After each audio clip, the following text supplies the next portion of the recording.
Ms. Bergen, if store owners are already keeping records of sales and inventory, how is this bill putting a greater burden on them?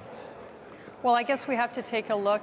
We are looking at the legislation to see what the ramifications are. I think what's clear, though, is that the Liberals had an opportunity to go after people who are using guns in gang activities, to go after some of the crime and the kind of the horrible things that are happening in places like Surrey or the GTA, and they didn't do that. So instead, they're going to be going after store owners who are already, as you said, keeping these records because it's good business practices, and we'll have to see what they're going to do with that information and what happens to store owners in order to get that information.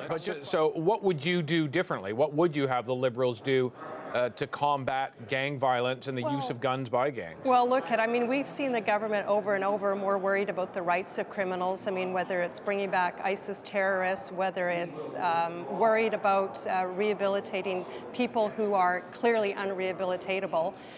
This is what the Liberals seem to focus on. So I think it would be twofold. I would like to see some stiffer penalties in terms of people who are recruiting young people into gang violence.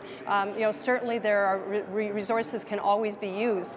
But I think the point is, from what we've seen with the current legislation that they've just tabled, it's not going after people who are using guns in gangs and using them in cities where we're seeing gang violence really on the increase.